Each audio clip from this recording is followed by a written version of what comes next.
जब मैंने शास्त्र पढ़ा और उसमें यह आया कि जब महाप्रलय होगी तो 12 सूर्यों का ताप इस पृथ्वी पे गिरेगा जी। और मैंने आंख खोल के देखा तो एक ही सूर्य दिख रहा है, 11 और नहीं दिख रहे।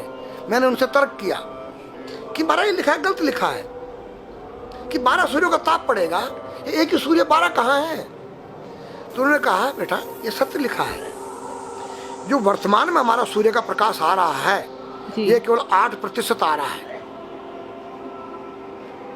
92% ओजोन परत पर रुक जा रहा है, जो अल्ट्रावायलेट किरणें जिसको कहते हैं। ओके। यहाँ केवल 8 आ रहा है विटामिन डी को लेकर, रेडियम से युक्त होकर। जब ओजोन परत फट जाएगा, टूट जाएगा, तो 12 96 डिग्री जब तापमान आएगा तो 12 सूर्यों का ताप पड़ेगा। ये पूरी पृथ्वी आग का गोला बन जाएगी। नागा का स्वरूप है जी, ये महादेव का स्वरूप है जी, एक बालक का स्वरूप है जी। बालक में क्या चीज नहीं होती है?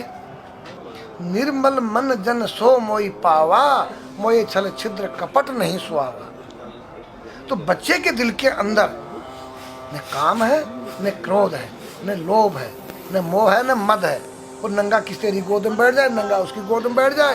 तो नागा का रूप तो एक बालक का स्वरूप होता है जिसके अंदर से विकार रहित हो जाए, उसका नाम नागा है, सन्यासी है, संन्यासमया, तीनों गुणों से रहित हो जाना।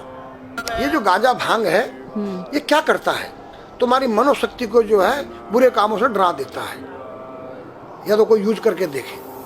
दारू जो है वो तुम्हारी मनोशक्ति को उत्तेजित करता है, पिछली बातों को याद दिलाता है। दूसरा तुम्हारी जो है भांग गांजा तुम्हारी काम वासना को जो है दबा देता है। तो नारी के नंगे स्वरूप को 5 व्यक्ति देख सकते हैं। मेरे पास एक डिश है और जो चुटिया होती है वो एंटीना है, जो तुम्हारे जो यहाँ से कुछ तरंगे बाहर को जाती हैं, कुछ अंदर को आती है। 5 कर्मेंद्री, 5 ज्ञानेंद्री, 10 उस रथ के घोड़े हैं और बुद्धि रूपी उसमें लगाम है और ज्ञान रूपी चाबुकर बोलने वाला इसमें स्वयं सारथी कृष्ण है। तो आज हमारी संस्कृति बदली गई। ये आज हमारे लड़के लोग खड़े होकर पेशाब कर रहे हैं, ये हमारी संस्कृति नहीं है। न मुसलमानों की संस्कृति है, न हिंदुओं की खड़े होकर पेशाब करना। जैसे अगस्त मुनि ने 3 चलू में समुद्र पी दिया। मैंने पूछा महाराज वो मामा जी का कितना बड़ा पेट था? वो पृथ्वी पे रहता था, क्या पृथ्वी से बड़ा था उसका पेट जो सारे समुद्र पी गया? मैंने कहा नहीं बेटा, वो एक साइंटिस्ट थे, उस काल के वैज्ञानिक थे। उन्होंने ऐसा केमिकल डाल दिया कि पानी के 2 भागों में बढ़ गया, H2O हो गया और वो आकाश में उड़ गया। आज का जो नौजवान है ये साइंसवादी है, ये हमारी भौतिकवादी और जो हमारी धार्मिक आध्यात्मिकवाद को नहीं मानेगा। इसको तुम साइंस के द्वारा अध्यात्मवाद को मनवाएगा तो मानेगा। जैसे मैं सूर्य को जल देख करके मैं हर बीमारी का इलाज कर देता हूँ। बताओ कैसे? कैसे बाबा? सूर्य उदय हो रहा है, ये जैसे सूर्य मान लो इसको जी, और मैं यहाँ खड़ा हूँ, तो हम दोनों एक ही डिग्री पर हैं जी, सीधा। इसकी जो किरण आ रही है वो सीधी आएगी। जी, मैंने स्नान किया, जी, मेरा बदन गीला है जी, और मैंने तांबे के लोटे में जल भरा, तो तांबा कॉपर है, कॉपर में जब जल भर दिया तो कॉपर वाटर हो गया। राइट। और मैं अपने सिर के ऊपर से गिराया जी, और सूर्य का प्रकाश उसमें विटामिन डी रेडियम को लेकर टकराया, जी, तो क्या बनेगा? रेनबो बनेगा, इंद्रधनुष बनेगा, 7 कलर बनेंगे। जो हमारे 7 कहते सूर्य के 7 घोड़े हैं। अब उसको जो हरा रंग है क्लोरोफिल का है, जो पत्तियों में पाई जाती है, विटामिन डी और रेडियम से लैस है। वो मेरे मस्तक पे, मेरी आँख पे, मेरे कंठ पे, मेरे हृदय पे, मेरे फेफड़े पे, मेरे लीवर पे, मेरे पित्त पे, मेरे आमाशय पे, मेरे गुर्दों पे जब वो गिरेगा क्या करेगा? ऐसे 6 रंग कलर और बचे हैं, बैंगनी है, ऑरेंज है, नीला है। तो ये क्या करेंगे? किस चीज़ के प्रतीक है? जब हरा रंग क्लोरोफिल का है और डॉक्टर कहता है हरी पत्तियां खाओ, सब्जियां खाओ, उसमें आपको आयरन मिलेगा। तो अब वो जो विटामिन डी से जो हरा रंग पैदा हुआ है सूर्य की किरण से कॉपर वाटर में, वो क्या करेगा? कोई वैज्ञानिक बताए तो सही मुझे। एक अमेरिका का चेला है, एक रूस का है, वो मेरे भगत बने हुए हैं। हरिद्वार में क्या वो कोई जल दे रहा होगा सूर्य को, वो भी अपने ऐसे से फेंक रहा है, मैं बैठा देख रहा हूँ ये क्या कर रहा है। मैंने उसको बुलाया तो मैंने यही फार्मूला उसको समझाया। वो मेरा शिष्य बनेगा, बोला ओ ये तो साइंस। मस्तिष्क पर तिलक क्यों लगाते हो इस जगह पर? पहले लगता है पीला, फिर लगता है लाल, फिर लगता है सफ़ेद। 3 कलर क्यों लगते हैं? काला क्यों नहीं लगता? चौराहे पे 3 बत्तियां हैं, जी देखा होगा जी। लाल क्यों है? फॉर डेंजर स्टॉप, खतरा है, या डेंजर, खड़े हो जाओ, खतरा है जी। पीला देखो, चलना नहीं है, हाँ, देखो रेडी रहो, देखो। और सफ़ेद चल, सफ़ेद सफेद तो यहाँ है उसमें ना, हाँ चावल लगा रखे हैं ना मैंने हाँ सफेद, हाँ वहाँ हरा है। वहाँ हरा है, रेडी टू गो। गो या हरा गो है, जी। नहीं सफेद। अगर युद्ध हो रहा है, गोलियां चल रही है, सफेद झंडा लहरा दिया जाए, पीस, शांति का प्रतीक है। चावल ठंडा होता है। और हमारी यहाँ पर सुषुम्ना नाम की नाड़ी है, जी लाल कलर है कि तुम इस योग सहयोग में आके तुम बैठ सकते हो कि नहीं, ये माहौल तुम्हारे योग्य है या नहीं, या जुआ चल रहा है, या शराब पी जा रही है, क्या तुम बैठ सकती हो? देखो पीला कलर है, देखो, आना नहीं जाना नहीं, देखो ओ खतरा है या ठीक नहीं है, चलो। और सफेद शांति, जी क्या यहाँ शांति है, बैठ सकते हैं। तो ये हमारी जो है संस्कृति में एक वैज्ञानिक है। जब हम खाते हैं गैस बनती है, तो बिल्कुल। चावल जब पानी में भीगे बाद ठंडा हो जाता है, और हमारी सुषुम्ना नाड़ी पर जब लग गया है तो उस नाड़ी को ठंडा करने लग गया है। उस नाड़ी से कोई गर्म गैस को ऊपर चढ़ने नहीं देगा। और हमारे सिर ब्रह्मांड में, हमारे सिर के अंदर कोई ऐसी वायु गैस जाकर तुम्हारे सिर को परेशान नहीं कर सकता है। तो मेरे पास जितने हमारे शास्त्र पुराण ग्रंथ हैं, ये साइंस है। मैं साइंस के द्वारा इन वैज्ञानिकों को समझा सकता हूँ और रगड़ा सकता हूँ। कहा जाता है कि नागा बाबा जो हैं वो कुंभ मेले के बाद विलुप्त हो जाते हैं, ऐसा कुछ है क्या? ऐसा नहीं है। जैसे हम गंगोत्री धाम हिमालय में रहते हैं, जी वहाँ मुझे हिमालय पसंद आया। जी क्यों?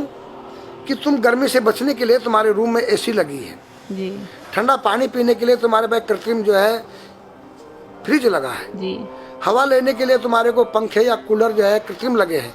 लेकिन भोलेनाथ बाबा ने मेरे लिए नेचुरल एसी लगा रखी है, और नेचुरल फ्रिज लगाया है, नेचुरल पंखे लगे हैं। जो मैंने सब कुछ त्याग दिया, छाती में तो मैं कुछ लेके नहीं जा सकता हूँ, चाहे मेरे पास अरबों खरबों रुपया हो। जी खाऊंगा मैं उतना ही जितनी मेरी पेट के अंदर भूख है। पढ़ना लिखना ये तो सहज चातुरी, काम धैन मन बस करन गगन चढ़न मुश्किल। काम धैन मतलब अपने वीर्य को कंट्रोल करना, अपने मन को कंट्रोल करना, और अपने प्राण को ब्रह्मांड में यहाँ ले जाना। ये खोपड़ी क्या है? ब्रह्मांड है। उसको कहते हैं समाधि। इस सारे शरीर के प्राणों इकट्ठा करके इस ब्रह्मांड में मस्तिष्क में ले जाके बैठ जाना, जिसको ब्रह्मरंध्र कहते हैं, उस गुफा के अंदर। ये तीन वस्तु मुश्किल है, बाकी सब आसान है। अपरिग्रह मतलब उतना रखो जितना तुम्हें आवश्यकता है, अधिक मत रखो। अब तुम अष्टांग योग जो है पतंजलि लगा रहे हो, और व्यापार बिजनेस चालू है, मेरी दूध को ले लो, टूथपेस्ट ले लो। अब मेरा आयुर्वेदिक अंडरवियर आ गया है। मैंने बोला वो कैसा है कि मैंने गंगा जल में जड़ी बूटे के रस में धागे भिगोए थे तब बनाया था। और मेरा दावा है कोई कितना योग कर ले, कोई स्वस्थ नहीं रह सकता है। क्यों? खान पीन तुम्हारा केमिकल, वायु में तुम्हारा केमिकल, पानी में तुम्हारा केमिकल। अब जो तुम आरओ का पानी नहीं पी रहे हो, उसके पानी के गुण ही नष्ट हो गए सब। उत्तर को सिर करके सोना क्यों मना किया है साइंस ने? हमारे शास्त्र मना करते हैं। हम उत्तर को सिर करके सोएंगे, दक्षिण को पैर करके। हम जब उठेंगे तो हमारी दृष्टि कहाँ? दक्षिण की तरफ जाती है। दक्षिण में यम का वास होता है। और जब दक्षिण को सिर करके सोएंगे तो हमारा मुंह उत्तर को जाएगा। उत्तर हिमालय है, भगवान शिव का कैलाश है। साइंस कहता है कि पृथ्वी के उत्तर ध्रुव दक्षिण ध्रुव है। पृथ्वी कैसी है पता है? तेरा सिर, सेम तेरा चेहरा 23.5 डिग्री के अंश पर है। ये थोड़ी सी चुटिया नाप लेना अपनी प्रकार लेकर के, तुम भी नाप लेना, तुम भी नाप लेना, मैं भी नाप लूँ चाहे। ये थोड़ी सी चुटिया 90 पर नहीं है, ऐसे तिरछी झुकी हुई है। ये चुटिया ये थोड़ी है, 66.5 डिग्री कोण बनाती है। तो ये जो चुंबकीय मैग्नेट पावर है उत्तर से नॉर्थ से साउथ तक, हम जब सिर उत्तर की तरफ करेंगे तो ये नॉर्थ है, वो नॉर्थ है। नॉर्थ को नॉर्थ धक्का मारेगा तो तुम्हारे दिमाग में और तुम्हारे हार्ट में डिस्प्लोजन होगा और बैलेंस बिगाड़ेगा। इसलिए साइंस भी कहता है कि उत्तर की ओर सिर मत करो, और हमारे शास्त्र भी कहते हैं कि उधर मत करो, नीचे उधर दक्षिण की तरफ यम का वास है, उनकी तरफ दृष्टि पड़ती उठते ही। मतलब एक कहने का फर्क है, एक चीज़ एक ही है। आज हमारे पास योग की विद्या थी, वो गायब हो चुकी है। अब तो जो थोड़ा सा कोई एक चूहा था, वो दुकान में गया, उसको एक हल्दी कंकर मिल गया, बोला हम पंसारी हो गया है। हल्दी मिल जाने से पंसारी बन गया। जो पीटी स्कूल में कभी किया होगा आप लोगों ने, पढ़ा होगा स्कूल हाँ में, जी। उसी को योग कह रहे हैं। योग क्या है? भगवान कृष्ण के पास था, उज्जैन गए थे संदीपनी ऋषि के पास सीखने के लिए। एक ही समय में 16,808 रानियों के साथ बात कर रहे हैं, अलग अलग रूप में। योग से अनेक रूप बन सकते हैं। योग हनुमान जी के पास था। जब लंका में घुसे हैं तो मच्छर का रूप बनाया उन्होंने, मत्स्य के समान रूप धर कपि, मच्छर के समान। जब सीता के पास गए छोटे से बनकर तो पूछा क्या तेरे जैसे ही है सब? कि हाँ। फिर तो श्रीलंका पे विजय पाना असंभव है। तो हनुमान ने पहाड़ का जैसा रूप दिखाया, हिमालय जैसा, सर्जविन करना, अपने प्राण को निकाल के मुर्दे में डाल देना, उसको प्रकाया प्रवेश कहते हैं, जो आज है ही नहीं, लुप्त हो गई। जो जानता है उसने किसी को बताता नहीं है। अगर अब उसका कोई शिष्य है उसको बताना चाहो, उसको जिज्ञासा नहीं उस शिष्य को सीखने के लिए।